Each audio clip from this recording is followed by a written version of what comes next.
네, 지금부터 오늘장 랭킹5 시작해 보도록 하겠습니다. 최근 이런 시장 분위기 속에서는 어떠한 키워드에 주목하면서 어떤 전략을 가져가야 될까요? 저희와 함께 이야기 지금부터 나눠보시죠. 두 분의 조언 들어보면서 시간 끌어갈 겁니다. 헤르메스닥 하창환 본부장, 유진투자증권 챔피언스 라운지 배재원 PB 두 분 나와 계십니다. 어서 오세요. 안녕하십니까. 안녕하세요. 자, 오늘도 하나씩 키워드 바로 열고 추가적인 조언 들어보겠습니다. 1위부터 5위까지 준비가 되어 있고요. 언제나처럼 5위 열어보도록 하겠습니다. 자동차주 저희 이야기를 해볼 겁니다. 자동차에서 뻗어 나가서 부품에 대한 이야기도 함께 해볼 거고요. 자동차주 핵심이 되는 현대차 그룹주 이야기도 담아볼 겁니다. 일단 가장 눈에 띄는 완성차로 좀 질문을 시작해 볼까 합니다. 피비님께 첫 번째로 좀 질문을 드려보도록 할게요. 뉴스가 사실 좋은 뉴스의 반응이 나올 때도 헷갈리고 악재의 반응을 안 할 때도 헷갈리고 여러 가지 좀 헷갈리는 부분이 바로 이 완성차에 대한 부분이 아닐까 싶은데요. 피비님, 그러면 오늘 가장 크게 완성차를 움직이고 있는 메리트는 수출 데이터일지 워낙 여러 가지가 혼재되어 있는 상황이기 때문에 정말 주목할 만한 이슈인지 조금 더 갈 이슈인지 오늘 먼저 시세 먼저 설명해 주세요. 네. 일단 오늘의 이제 자동차 부품주도 그렇고 완성차 업체들도 그렇고 주가가 좋은 흐름을 보이고 있는데요. 저는 이런 흐름에 있어서는 좀 두 가지를 한번 살펴봐야 된다고 생각을 하고 있습니다. 일단 첫 번째는 아무래도 내일에 있을 미국 FOMC 회의 이전에 아무래도 국내 증시가 좀 불안한 상황에서 이런 호재성 뉴스에 조금 반짝한다라는 이런 매크로적인 부분이 일단 첫 번째고요. 두 번째 같은 경우는 방금 말씀해 주신 이제 현재차의 수출 데이터를 봤을 때 현재 굉장히 상반기부터 좋은 흐름을 보이고 있다라는 점, 이 두 가지가 맞물리면서 현재 좋은 흐름을 보이고 있다라고 생각을 하고 있습니다. 그러면은 반짝이라고 표현을 해주셨잖아요. 그러면은 연속성을 기대하기는 무리라는 힌트를 주신 걸지 워낙 요즘 뉴스에 따라서 빠른 손바뀜이 있어서 자동차 역시 묵직한 쪽이지만 좀 질문을 드려볼게요. 저는 단기적인 수급이라고 생각은 하고 있지 않습니다. 그 이유를 좀 살펴보면 일단 상반기부터 현대차의 주가가 조금 부진했던 이유는 일단 아무래도 미국의 IRA 법안에 있어서 보조금 혜택을 받지 못했다라는 점, 그다음 두 번째는 이제 임단협의 협상이 지속적으로 좀 이렇게 원활히 되지 않았다는 점이 두 가지가 현대차의 주가를 조금 막는 요인이었는데요. 이제 최근에 이제 이러한 부분이 조금 해결이 되고 이제 북미 조지아주 공장도 어느 정도 완공이 된 이후에는 조금씩 IRA 보조금 혜택을 받으면서 현대차의 주가도 지속적으로 좋은 흐름을 보일 것이라고 생각을 하고 있습니다.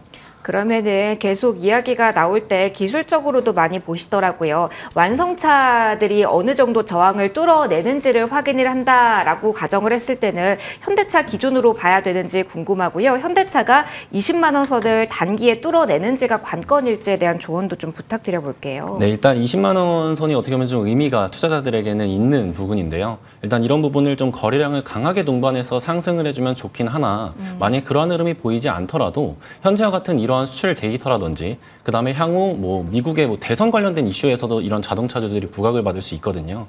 그렇기 때문에 이러한 부분을 지속적으로 추적을 한다면 20만 원 선도 돌파를 하고 이후에 잘 안착을 하는 흐름이 보이면 좀 더 빠르게 갈 수 있고, 만약 그렇지 않다면 조금 흐름은 늦어질 수 있으나 상승 추세라는 이런 부분은 저는 좀 확실하다라고 좀 말씀을 드릴 수 있습니다. 정리만 할게요. 자동차의 호재는 분명한 상황인데 어느 정도 레벨까지 다다르기까지는 시간이 좀 걸릴 수 있다. 이걸 감안해야 된다로 저희 정리해도 피비님 괜찮을까요? 네. 알겠습니다. 현대차 완성차 중심으로 좀 이야기를 해봤습니다. 가장 중요한 질문부터 본부장님과 좀 이어가도록 할게요. 단발성 일지가 여기에 대해서 항상 많이 의견이 나뉘잖아요. 앞서서 피비님의 의견도 들어봤습니다만 오늘 나온 뉴스에 따른 오늘 자리에서의 이 빨간불 더 의미 부여도 가능할지 본부장님의 시선도 듣고 싶습니다.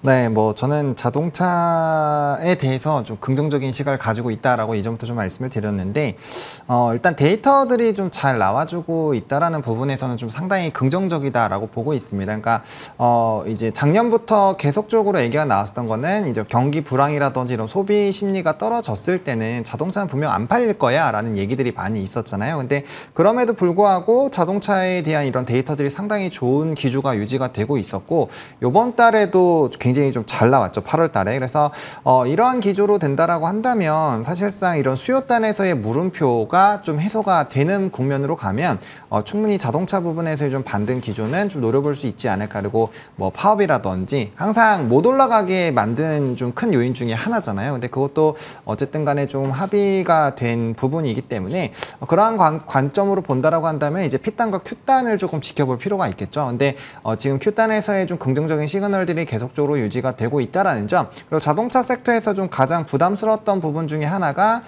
이제 전기 자동차에 대한 판매량에 대한 부진 이슈가 있었는데, 요번에 데이터를 또 보시면 이제 작년과 비교했을 때 61% 전기차 수출량이 늘어났거든요. 그래서 이런 부분으로 본다라고 한다면 충분히 우리가 예상했었던 것보다는 잘하고 있다. 그리고 그런 것들이 좀 반영이 된다라고 한다면 충분히 좀 긍정적으로 될 수 있지 않을까라고 보고 있고, 저는 20만 원보다는 21만 원까지 회복하고 그걸 뚫어주느냐가 전 핵심이라고 보고 있거든요.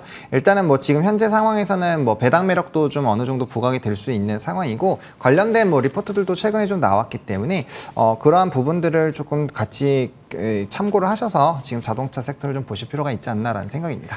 제가 질문의 방향을 호재에 집중해서 방금 본부장님 드렸잖아요. 네네. 그러면 조금 반대로도 질문을 드려볼게요. 이렇게나 호재가 많은데 뭐가 발목을 많이 잡고 있는 걸까요? 왜 여기서 크게 모멘텀을 이렇게 장기간 못 받는 걸까요?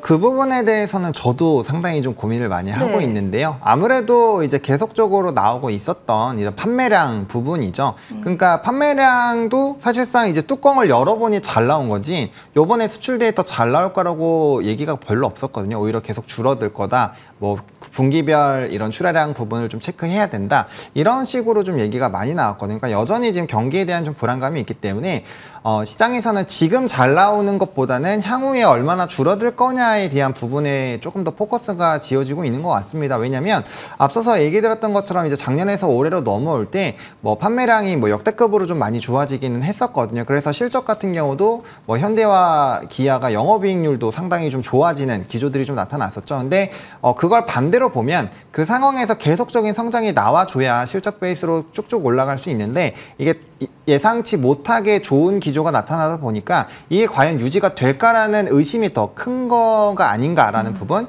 그리고 이제 지금 뭐 글로벌적으로도 파업 이슈가 있는 것처럼 항상 파업 이슈가 언제든지 또 나타날 수가 있기 때문에 뭐 그런 부분들도 어느 정도 좀 발목을 잡고 있지 않았나라는 생각입니다. 그래서 실질적으로 주가의 반등이 나오는 그런 시기도 이제 파업에 대한 이런 해결이 나온 다음부터 좀 호재가 나오면 빠르게 좀 반영이 되는 것이 아닌가라고 생각을 하고 있습니다. 알겠습니다. 그러면은 현대차 그룹으로 조금 더 넓혀서 추가적으로 본부장님께 질문을 또 드려보도록 할게요. 파업 리스크 한다면 뭐 현대차 이쪽도 그렇지만 뭐 현대제철도 그렇고 줄줄이 이야기가 좀 많이 나오는 쪽이잖아요. 그에 대한 리스크 대비를 필요하다라고 조언을 주실지, 아니면 전반적으로 최근에 경기 민감 소외주 쪽에서 반응이 나오잖아요. 그리고 전반적으로 이렇게 현대차 그룹의 수급이 쏠리면서 더욱더 강하게 올라갈 수 있는 섹터, 뭐 요즘 현대제철 이야기도 많이 나오던데 있는지도 보이시는지도 궁금합니다. 일단 뭐 철강 같은 경우는 이제 턴어라운드에 대한 기대감이 상당히 좀 높아지고 있는 상황이죠. 뭐 철강 쪽은 사실상 이슈가 상당히 많이 있습니다. 일단은 뭐 관세에 관련된 부분들이 있죠. 결과적으로 저가에 대한 이런 중국의 물량들이 어떻게 나오느냐가 핵심이지 않을까라고 보고 있고, 관세에 따른 이런 영향력 변화가 충분히 좀 크게 나올 수 있다라는 점. 그리고 이제 뭐 재건이라든지 이런 사우디 관련된 이슈에서도 뭐 철강에 대한 수요가 많이 늘어날 거다. 그리고 중국 쪽이 어쨌든 간에 경기 부양책을 끌어낼 때 가계부채의 70%가 부동산에 있기 때문에 결과적으로 부동산 경기를 끌어내지 않으면 경제 성장률 5% 이상 끌어내기는 쉽지가 않거든요. 그런 관점에서 본다라고 한다면 뭐 추가적인 부양책도 굉장히 좀 강하게 나타날 수가 있고요. 그래서 그런 부분에서의 턴어라운드는 충분히 좀 기대를 해볼 수 있지 않을까라고 보고 있고, 지금 시장 자체가 조금 눈에 이슈가 뭐 정말 명확하게 나와서 모멘텀이 있는 기업들이 아니면 눈으로 이제 실적들이 가시화가 되는 섹터들에서의 좀 최근 기조가 상당히 좀 좋았거든요. 근데 이제 뭐 철강이라던 뭐 특히나 뭐 자동차나 이런 일부 기업들 같은 경우 실적이 찍히고 있는 회사들이기 때문에 뭐 그런 관점에서 본다면 충분히 뭐 여전히 좀 매력도가 있지 않나라는 생각입니다.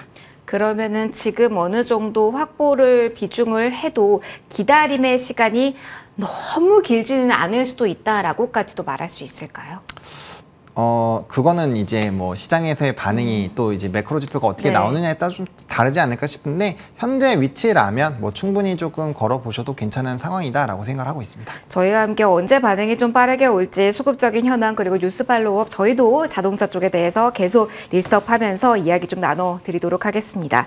일단 첫 번째 자동차에 대한 이야기를 좀 이쯤에서 마무리를 하도록 하고요. 좀 넘어갈게요. 2차 전지 이야기하면서 주도주 성격, 누가 주도권을 시작해서 이후에 주게 될지에 대한 이야기도 함께 담아보도록 하겠습니다.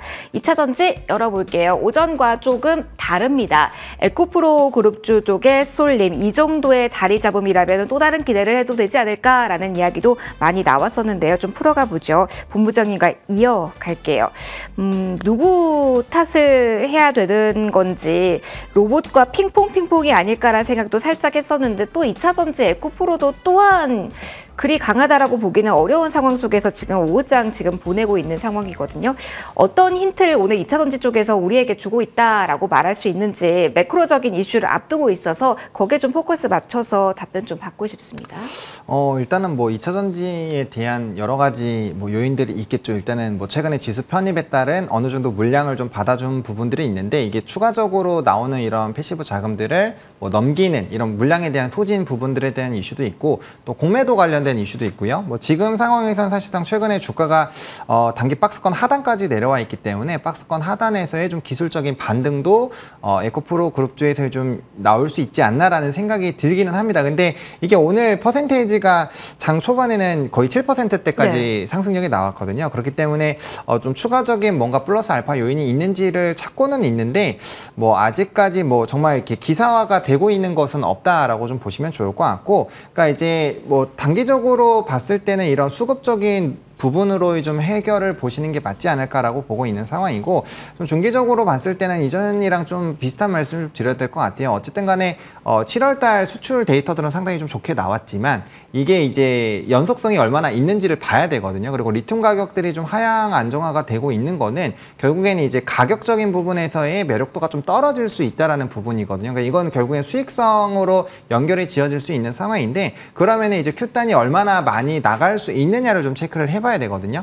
근데 이제 그 부분이 어떻게 나오는지에 대한 확인을 좀 연속성 있게 데이터를 좀 확인하려면 결과적으로 좀 시간이 필요하다라고 보시면 좋을 것 같고, 포스코 쪽이랑은 좀 다르게 보셔야 됩니다. 포스코 같은 경우는 이제 철강 쪽이 같이 엮여 있고 원자재가 엮여 있기 때문에 아무래도 좀 트리거가 좀 더 강한 부분들, 뭐 포스코 DX 이전 상장도 있었고 여러 가지 좀 더 모멘텀이 많다라고 보시면 좋을 것 같고, 에코프로 그룹주들 같은 경우는 온전히 좀 2차 전지 소재 쪽으로의 좀 이슈들이 많이 부각이 되고 있기 때문에 거기에 비해서는 조금 더 탄력도가 좀 떨어지고 있는 상황 정도다라고 이해를 해보시면 어떨까 싶고, 지금 상황에서는 단기 박스권 하단 라인이기 때문에 뭐 이 부분만 크게 깨지 않는다라고 한다면 일단은 뭐 공포 심리나 뭐 이런 부분들은 안 생길 것 같아서, 물론 시간적인 부분이 좀 더 필요할 수는 있겠지만 여기에서의 좀 연속성이나 좀 반등이 나오는지 박스권 흐름이 유지가 되는지 좀 지켜보실 필요가 있지 않나 생각하고 있습니다. 본부장님, 저희가 항상 이야기를 에코프로 그룹주, 포스코 그룹주 이렇게 나눠서 많이 2차 전지 이야기를 했잖아요. 네네네. 말씀 좀 듣다 보니까 그러면 포스코 그룹주는 다르게 본다라고 가정을 하고, 최근 이런 시장 분위기 속에 포스코 내에서의 순환매를 활용하는 전략에 대해서도 관심이 요즘 많으시더라고요. 조금 다른 시각으로 메리트 있다라고 보시는지도 궁금하네요. 뭐 이미 이제 포스코 그룹주는 최근에 이제 철강에서 포스코 스틸 유닛도 네. 불을 굉장히 뿜었고, 그래서 이제 연관된 종목군들이 조금 더 탄력적으로 움직였습니다. 게다가 이제 포스코 같은 경우는 이제 목표 주가도 상당히 좀 상향하는 이런 리포트도 나왔죠. 그래서 철강 쪽이 또 새롭게 떠오르고 있는 상황이기 때문에 그런 관점에서 본다고 한다면 충분히 좀 매력도가 있을 거고, 뭐 아시겠지만 최근에 기조 자체가 포스코 그룹주 중에서 뭐라도 하나 오르면 네. 순환매가 돌거든요. 그렇더라고요. 네, 그래서 그런 부분에서의 투자 전략을 세워보시는 거는 나쁘지 않을 것 같다라고 생각을 하고 있습니다. 다만 이전과는 다르게 포스코 그룹주가 오른다고 해서 무조건 예전에는 에코프로 그룹주라든지 포스코 그룹주 중에서 하나가 급등이 나오면 나머지 다 쫓아갔거든요. 근데 그러한 움직임들은 잘 나오지 않고 있기 때문에 뭐 그룹별로 일단 대응을 해보실 필요는 있지 않나라는 생각입니다. 네, 2차 전지에 대해서 본부장님의 의견 들어봤고요. 피비님과도 이야기를 해보도록 할게요. 저희 FOMC라는 빅 이벤트를 앞두고 있고, 아무래도 셀 쪽도 그렇고요. 주요 소재 쪽도 그렇고요. 지수 연동 종목이 많다라는 점에서도 기인해서 좀 이야기를 나눠볼까 합니다. 어떻습니까? FOMC라는 큰 산 이후에 오늘 최근까지와는 다른 모습이 펼쳐질 거라고 기대를 가져도 되는 건지 아니면 여전히 에너지를 봤을 때는 아직이라고 답변을 주실지 궁금합니다. 오늘 오전에서 오후 이렇게 흐름 나왔거든요. 어떻게 판단하실까요? 일단은 저는 FOMC 일단 이전 그리고 이후도 그렇고 아무래도 2차전지 업종의 뭐 전체적인 뭐 추가적인 상승은 단기적으로는 좀 힘들 거라고 좀 생각을 하고 있습니다. 일단 그 이유를 보면 최근에 상장한 뭐 2차전지 인버스 ETF에서의 개인들의 수급이 굉장히 활발하게 이루어지고 있는데요. 그러한 의미에서 봤었을 때 현재 2차전지주들의 개인들의 뭐 차익 실현 뭐 매물이라든지 뭐 이런 부분이 지속적으로 출회가 되고 있다. 그리고 오전에 뭐 에코프로가 어느 정도 뭐 상승을 출발을 했지만 이제 그런 상승분을 모두 반납하는 흐름을 보였습니다. 이제 이렇게 수급이 연속적이지 않다는 이유는 개인들도 이제 불안하다. 현재 가격에 대해서 어떻게 보면 심리적인 지지선이라고 할 수 있는 100만 원대를 이제 훼손을 하는 모습을 보이면서 이제 90만 원도 정말 빠르게 훼손을 하는 모습을 보였거든요. 그렇기 때문에 지금까지 뭐 2차전지 소재업종도 그렇고 이제 뭐 2차전지 셀업체들도 그렇고 어떤 체질 개선이 정확하게 이루어지지 않는다면 정말 단기적으로 뭐 상반기와 같은 상승세의 흐름은 이렇게 빠르게 일궈지지 않을 거라고 보고 있습니다. 그러면 말씀해 주셨던 것처럼 상반기에 정말 가파른 흐름을 보였잖아요. 하반기로 지금 넘어왔지만 뭐 뚜렷하게 여기다 하는 쪽이 지금은 잡히질 않습니다. 그럼 어떻게 PB님 봐야 됩니까? 상반기에 2차 전지에 쏠렸던 자금은 지금 어디에 머물러 있는 건지, 어느 쪽에 향했는지 아니면 대기 자금인지 어디로 갈 것이라 방향성을 일단은 저희는 가늠해 보면 좋을까요? 일단 2차 전지 내에서의 수급은 4분기 이후까지도 살펴봐야 될 것 같습니다. 네. 현재 뭐 증시의 자금 같은 경우에는 상반기에는 아시다시피 2차 전지 쪽에 있었고 그 다음에 이제 반도체라든지 AI 쪽으로 지속적으로 수급이 돌고 있는 상황을 보이고 있는데요. 정확히 어느 한 곳에 일정하게 머무르지 않고 이러한 수급은 정말 빠르게 돌고 있습니다. 그런데 제가 2차 전지를 4분기 이후 정도라고 말씀을 드리는 이유가 현재 뭐 2분기도 그렇고 3분기도 그렇고 현재 뭐 양극재고 소재 쪽에서 정말 수출이 시장 예상치에 비해서 별로 안 좋은 흐름을 보이고 있는데요. 4분기부터는 이제 뭐 이런 2차 전지 업체들의 뭐 증설이라든지 뭐 이러한 부분에 뭐 호재가 부각이 된다면 뭐 4분기부터는 조금씩 이러한 주가적인 부분에서도 조금씩 상승 흐름을 보일 것이라고 예상을 하고 있습니다. 그러면 오히려 다시 생각을 해봤을 때 지금 상황이 신규 매수를 조정 시에 하면서 4분기 모멘텀을 기다려도 괜찮은 시기적인 타이밍이란 조언이실까요? 네, 저는 조금씩 지금 뭐 조금씩 모아가도 된다라고 하지만 정말 큰 자금을 한 번에 넣는 것은 아니다라고 말씀을 드리고 싶습니다. 조금 더 호흡을 길게 해야 되는 쪽이 최근에 좀 많이 나오는 것 같아요. 2차 전지에 대한 이야기까지 해봤고요. 3위 로봇주로 넘어가도록 하겠습니다. 여기 궁금합니다. 자, 일단 어제 흥행 이야기가 나왔죠. 시간의 반응 나왔고 시가에도 반응 나왔는데요. 지금은 잘 모르겠습니다. 조용조용하죠. PB님과 이어갈게요. 가장 핵심적인 질문은 이걸 것 같아요. 조금 더 이 모멘텀 남아있는 자리라고 봐도 될까요? 그렇다면 이 정도면 조정이 꽤 고점에서 나온 것 같은데 뉴스 아직 있다? 기술적으로 위치 괜찮다? 로봇주 지금 다시 한번 진입도 가능한 구간인지 궁금합니다. 네, 저는 아직 로봇주가 끝났다라고 생각을 하고 있지 않습니다. 일단 오늘의 상황을 먼저 설명을 해드리면 두산 로보틱스 관련해서 뭐 이제 거대 뭐 은행이라든지 이런 부분에서 투자를 했다라는 소식이 전해졌는데요. 그렇다 보니까 최근에 로봇주들의 상승 흐름을 이끌었던 거는 두산 로보틱스의 뭐 흥행 예상입니다. 이제 어떻게 보면 예상됐던 이런 소재가 다시 한번 나왔다라는 점에서 이런 뭐 수급적인 연속성이 오늘은 이루어지지 않았습니다. 하지만 이제 두산 로보틱스가 상장 이후에 이제 행보에 대해서 주목을 해야 되는데요. 두산 로보틱스는 이제 공모자금 약 2,300억 정도를 앞으로 AMR 기술을 갖고 있는 로봇 기업들에 투자를 할 거다라는 이런 뭐 소식을 이렇게 냈는데요. 이제 그렇기 때문에 최근에 뭐 상반기부도 그렇고 유진 로봇 같은 경우에 뭐 AMR 관련해서 상승 흐름을 보였고 뭐 장중에서도 또 CU박스라든지 이러한 부분도 좋은 흐름을 보였는데요. 이렇게 뭐 정말 모든 로봇주들이 상승 흐름을 보이는 건 아니겠지만 그 중에서도 정말 확실한 소재를 갖고 있고 이제 앞으로도 시장에서 주목받을 수 있는 이런 옥석 가리기가 굉장히 중요할 것이라고 판단을 하고 있습니다. 그럼 옥석 가리기의 기준은요. 두산 로보틱스발 이슈를 힘줘서 말씀을 해주셨는데 그렇다면 수혜주로 엮이면서 가장 크게 이전에 반응이 왔던 쪽에서 주목도를 높여야 한다는 조언일까요? 네, 저는 뭐 새로운 어떤 종목이 한 번에 나올 것이라고 생각은 하지 않고 정말 그동안 올랐다가 이제 조정을 보이는 기업들에 다시 한번 기회가 있을 것이라고 보고 있습니다.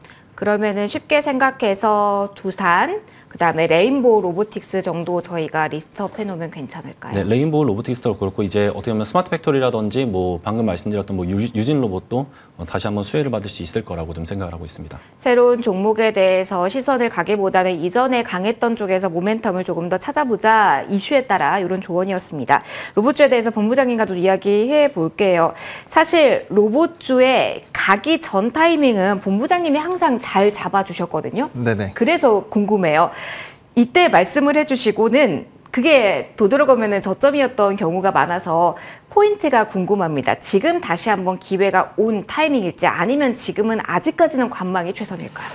일단은 변수는 이제 IPO 흥행 부분인데 이미 흥행을 할 걸로 좀 예상이 되고 있거든요. 그래서 이 정도면 뭐 뭉치도 몰렸고 흥행이라고 마침표 찍어도 되는 거 아닙니까? 그렇죠. 그래서 그 부분 상장을 하는 날에 이제 또 이슈는 충분히 될 수 있을 거라고 보고 있고, 저도 뭐 중장기적으로 봤을 때는 충분히 좀 매력적일 수 있다라고 보고 있습니다. 다만 일단은 매크로 지표를 앞두고 있는 상황이죠. 뭐 대표적으로 이제 FMC, 뭐 영국 쪽이나 이런 기타 지역에서의 금리 인상이 나타나고 있기 때문에 그런 부분에서 본다면 조금만 더 기다려볼 필요는 있지 않을까. 뭐 적어도 연휴가 좀 지나고 그런 부분을 좀 노려보시는 게 맞지 않을까라고 보고 있고요. 그다음에 이제 출산율이나 결국에는 이런 공정 자동, 오늘 뭐 앞서서 얘기해 주신 것처럼 일부 이런 협동 로봇이라든지 기타 이제 물류 자동화 뭐 이런 쪽에 일부 기업들은 또 급등이 나왔거든요. 그러니까 그런 걸로 보면은 앞으로 임금이라든지 뭐 출산율, 노동력 이런 것들을 보면 이제 자동화 쪽으로는 계속적인 이벤트가 생길 수밖에 없는데, 지금 문제가 뭐냐면 로봇 쪽에서 가장 큰 단점 중에 하나가 절대적인 수익성이 나오는 기업이 별로 없다라는 거죠. 뭐 절대적인 기준치 매출액 뭐 500억, 영업이익 200억 정도로 봤을 때에 그거를 뛰어넘는 기업이 별로 없다라는 거, 거의 없다라고 보시면 되고요. 그 다음에 이제 절대적인 해외 기술력과 비교했을 때 정말 우리나라가 글로벌적인 이런 뭐 메리트를 만들어낼 수 있느냐, 이런 거에 대한 문제점은 있기는 있다. 근데 이제 그런 것들은 대기업들이 계속적으로 투자하고, 뭐 우리나라도 국산화 해가지고 이렇게 확산이 되는 뭐 반도체 쪽도 있고 여러 가지 분야가 있잖아요. 그래서 그런 것들은 충분히 추후엔 쫓아갈 수 있다라고 보는데, 이미 이런 IPO 기대감으로 주가들이 상당히 좀 올라갔고 대기업발 이슈로 좀 올라갔기 때문에 여기서 추가적인 트리거가 나오기 위해서는 뭔가 글로벌 기업 쪽에서의 뭐 이벤트, 대표적으로 뭐 테슬라 쪽에서의 뭔가 추가적인 이벤트가 좀 부각이 된다거나, 아니면 이제 정책발 모멘텀이 조금 더 붙어주는 그런 이슈들을 조금은 기다려봐야 되지 않을까라고 보고 있기 때문에 지금 뭐 이렇게 변동수가 심한 현재 시점에서 바로 접근하시기보다는 연휴가 지나거나 아니면 조금 더 눌림목이 나왔을 때 접근 대응을 하시는 것이 조금 더 낫지 않을까라는 생각입니다. 그러면은 보유자분들은 앞서 뭐 테슬라발 이슈도 최근에 2차 전지보다는 이쪽 로봇에 강하게 작용을 하니까 기다려보고, 정책적으로도 타이밍을 본다면 항상 10월, 11월 이때 네네. 로드맵이 많이 나오잖아요. 그렇죠. 고점에서 보유하면서 지금 마음 졸이고 계실 분들은 그 모멘텀까지 일단 기다려보는 것도 괜찮은 선택? 그렇죠. 뭐 이미 주가가 어느 정도 차익들이 나오는 종목군들은 나왔기 때문에 현재 시점에서 대응을 하시는 것은 크게 의미가 없다라고 보고 있고, 연휴가 지나고 났을 때는 충분히 이런 뭐 여러 가지 변수들이 어떻게 바뀌느냐에 따라서 조금 차이는 생기겠지만 보면 한 번 정도는 또 트리거가 나올 수 있거든요. 그리고 이쪽 산업은 장투를 하셔도 됩니다. 제가 생각했을 때는. 장기 투자 된다? 네, 왜냐하면 앞서 말씀드린 것처럼 이런 노동력 부분과 출산율 부분이 굉장히 우리나라 특히나 심각하기 때문에 앞으로 자동화 쪽으로 많이 진행이 될 거고요. 거기에 따른 뭐 추가적인 수요는 앞으로 늘어날 거기 때문에 구조상으로 시간은 좀 오래 걸릴 수 있겠지만 산업 자체는 계속적으로 지켜보셔야 되는 산업이다라고 말씀을 드리겠습니다. 로봇주에 대한 정리까지 들어봤고요. 연결고리 가지고 질문 이어가도록 하겠습니다. 2위 5G 관련주, 요즘 여러 번 키워드로 저희가 올려놓고 있습니다. 본부장님, 저희 이어갈게요. 로봇이 가려면 사실 인프라 필요하지 않습니까? 5G 관련주에 대한 관심도 필요할 거고, 뭐 더 뻗어간다면 여기서 뭐 반도체도 있을 거고 다시 충전으로 가긴 하지만 1차적으로 그러면은 이쪽 로봇 산업에 장기 투자도 가능하다라는 조언을 주셨으니까 인프라로 관련한다면 5G 관련주 역시 네네. 테마성이 아니라 저점에서 움직이는 반짝하는 게 아니라 산업의 가치 확장돼서 간다라는 시각으로 같이 봐도 괜찮은 걸까요? 아니면 분할해야 돼요? 저는 좀 분할해서 보셨으면 좋겠는 게, 산업적으로는 당연히 같이 가야 됩니다. 뭐 5G랑 특히나 이제 저궤도 위성, 그러니까 위성 쪽은 저는 봐도 된다고 봐요. 저궤도 위성은 이 최근에 이제 기업들의 수주 공시도 굉장히 활발하게 나타나고 있고 스타링크나 이제 원웹 쪽의 스페이드X 쪽에서 굉장히 좀 앞으로 활발한 이벤트가 있을 거기 때문에 그쪽이 조금 더 탄력적이라고 보고 있고요. 물론 5G도 최근에 산업 리포트가 나왔죠. 그리고 24년 말 기준으로 봤을 때 굉장히 좀 많은 발주들이 나올 예정이고 그런 방향으로 본다라고 한다면 충분히 지금 가격대에서 매수가 가능할 수도 있습니다. 근데 이전에도 우리가 5G 쪽이 굉장히 좀 주가가 탄력적으로 강하게 한번 시장을 주도했었던 적이 있잖아요. 그때도 5G에 대한 이런 미국발 발주가 나올 거고 우리나라도 3대 통신사를 통해서 굉장히 많은 투자를 할 거다라고 했지만 실질적으로 그게 진행이 안 됐거든요. 그러면 이번에도 왜냐면 5G가 4G에 비해서는 기지국 수도 굉장히 많아야 되고 투과율도 안 되기 때문에 내부부터 시작해서 굉장히 좀 다양한 더 많은 돈이 필요하다라는 거죠. 그래서 그런 것들로 이제 정말 진행이 될 거냐 아니면 이걸 저궤도 위성으로 해서 해결이 될 거냐 이런 것들도 좀 봐야 되기 때문에 실질적인 발주가 나오는 거를 보고 대응해도 저는 전혀 늦지 않다라고 생각을 하고 있거든요. 그래서 일단은 그러한 흐름으로 갈 거다라는 기대감으로 이미 에이스테크 같은 종목 같은 경우는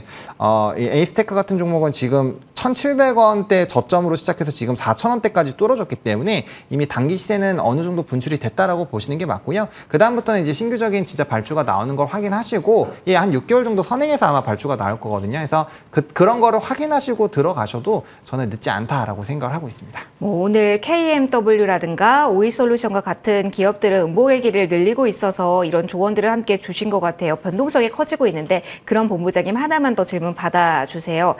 테마성이 그러면 여기가 정말 장기 소외주 한다면 빠지지 않는 게 5G였잖아요. 네네네. 그런 특성으로 오늘 오전까지 시세가 나왔다라고 우리는 봐야 되는 건지 그러면 지금 시장 분위기 이렇게 거래도 한산하고 이벤트 휴일 앞두고 있기 때문에 어디 갈지 모르겠는데 낙폭 과대한 쪽, 낙폭 과대로 장기 쉬어감이 있었던 테마를 발굴하는 노력이 오히려 더 필요할까요? 그런 거를 미리 발굴하시려고 안 하셨으면 좋겠습니다. 그러니까 시장에서 지금 굉장히 저번 주부터 이번 주까지 굉장히 다양한 테마들이 나타나고 있는데 그 이벤트가 있는 쪽은 너무 많아요. 근데 그게 어디에 수급이 쏠리는지는 결국에는 지나봐야 알거든요. 그 당일에 따라서. 그래서 그거를 먼저 선별적으로 예측을 하시기보다는 수급이 올라가는 걸 확인을 하시고 대응을 하시는 게 좋고요. 최근에 시장 자체는 5G도 지금 저번 주부터 연속성 있게 수급이 쏠리고 있잖아요. 그러니까 그런 섹터들이 지금 상당히 많거든요. 그렇기 때문에 최근에 움직이고 있는 쪽에서의 단기 낙폭이 좀 과한 부분에서의 반등을 노리는 그런 이제 그 관심주들을 좀 모아놓는 정도까지만 해놓으셔야 되지 미리 선침해를 하실 필요는 없다. 약간 그러면은 반응이 첫날 강하게 이 정도면 오는 것 같다라는 섹터가 있으면 거기에 따라 붙어도 된다라는 조언. 지금 시장은 그렇게 해서 좀 기민하게 대응을 하셔야 되고요. 장기 보유보다는 이제 매수하시고 어느 정도 수익이 나면은 일부는 반드시 좀 수익 실현을 해주면서 리스크 해지를 같이 해주셔야 되는 장입니다. 그렇기 때문에 만약에 이렇게 이게 이제 가치주 투자를 좋아하시는 분들도 있고 분명 이런 이슈나 모멘텀 투자를 좋아하시는 분들이 있는데 전자의 투자 방식을 가지고 계신 분들은 철저하게 관망으로 대응을 하셔야 되는 게 맞고요. 그다음에 이제 후자 쪽을 좋아하시는 분들은 이미 자신만의 좀 매매 방법이라든지 이런 하시는 방법이 있기 때문에 이런 이슈에 좀 기민하게 대응을 하실 거기 때문에 그렇게 좀 대응을 하셔야 된다라고 좀 정리를 드리겠습니다. 결국은 난이도가 높은 어려운 시장이라는 이야기 해주신 것 같습니다. 저희 5G에 대한 이야기를 하고 있고요. 여기서 좀 AS 하나 가도록 하겠습니다. 피비님께서 지난번에 저희 5G 통신 장비에 대한 이야기를 했을 때 위성 쪽에 대한 관심을 확장시켜보자 라는 팁 주시면서 인텔리안 테크 이야기를 해주셨습니다. 최고가 기준으로는 9% 이런 어려운 장에서도 단단한 수익률을 달성해 나가고 있는 쪽인데요. 궁금합니다. 위성 쪽에 대해서 계속 긍정적인 시각, 차별화되게 가져도 되는지 중간 점검 부탁드릴게요. 네, 일단 인텔리안 테크 같은 경우에는 지속적으로 추가적으로 살펴봐도 된다라는 좀 기업이라 생각을 합니다. 그 이유를 살펴봤을 때 단순하게 우리나라에서 5G 인프라 관련해서 부품을 제공한다가 아니라 정말 해외에서 5G라든지 앞으로 향후 6G 관련된 산업에서 투자하고 있는 기업들에도 부품을 납품을 하고 있습니다. 그렇기 때문에 이제 향후에 이 해외 쪽에서 자율주행 산업이 현재는 태동기이긴 하지만 이제 이게 점점 성장을 해 나간다면 인텔리안 테크가 이런 쪽에서도 매출이 추가적으로 상승할 것으로 보이고요. 추가적으로 이뿐만 아니라 이제 우주항공 쪽이라든지 방산 쪽이라든지 다른 추가적인 모멘텀도 있기 때문에 현재 인텔리안 테크는 현재 5G 상황에서도 상승세를 보이고 있지만 다른 소재에서도 추가적인 모멘텀을 보일 수 있다라고 말씀드리고 싶습니다. 네, 지난번 이 시간에 9만 원까지의 목표 주가 제시해 주셨는데요. 계속 긍정적인 시각 가져가자라는 AS까지 중간 점검 해드렸습니다. 마지막 1위 좀 보도록 할게요. 속도 내서 좀 빠르게 조언 들어볼게요. 해운에 대한 이야기 해보도록 하겠습니다. 자, 해운주 반등한다고 합니다. 운임지수가 BDI 지수 엮여서 시황 설명은 되고 있는데 궁금해서요. PB님. 가장 중요한 건 이 헤드라인에 주목해서 펀더멘털 개선을 노려도 되는 건지 아니면 낙폭과대로 봐야 되는 건지 어떤 의견이실까요? 일단 최근에 뭐 이런 BDI 지수가 정말 올해 초만 해도 거의 1000포인트 가량 이렇게 수치를 기록을 했다가 현재 거의 한 40% 이상 급격하게 상승하는 모습을 보였습니다. 그 이유는 아무래도 중국 경기와 굉장히 밀접한 관련을 보이고 있기 때문인데요. 중국 경기가 이번에 예상보다 시장 예상치 대비해서 좀 상승하는 모습을 보였어요. 그런데 이제 아직은 이게 추세적인 상승이 아니기 때문에 정말 이 한 지표만을 가지고 뭐 BDI 지수 관련된 뭐 기업들에 투자를 하는 거는 저는 아직은 조금 섣부르지 않을까라고 좀 생각을 하고 있습니다. 알겠습니다. 그러면 해운주에 대해서 본부장님의 조언도 이어서 들어보도록 할게요. 앞서 단순히 낙폭 과대만을 봐서는 안 된다라고 이야기를 해주셨고 대기하는 거 어렵다라는 이야기도 주셨잖아요. 그러면은 저희 운송 이야기 마지막으로 준비가 되어 있는데 본부장이 어떻습니까? 이쪽은 낙폭 과대 영역에서 의미 있는 어느 정도의 흐름이 단기간 좀 이어질 수 있는 탄력의 초입인지 그럼 접근도 가능한지 궁금해요. 일단은 좀 탄력이 나온 지는 며칠 됐습니다. 맞아요. 뭐 다들 아시다시피 지난주에도 좀 움직임이 있었거든요. 근데 이제 조금 물음표가 많이 생기는 게 조금 이런 해상 운임이 좋아지고는 있지만 과거에 비하면 상당히 좀 물동량이 떨어져 있는 상황이고 향후 물동량이 좋아지려는 게 확인이 되려면 결국엔 중국 시장이 얼마나 좋아지느냐를 또 체크를 해야 되거든요. 근데 거기서 사실상 아직까지는 조금 물음표가 많이 있는 상황이죠.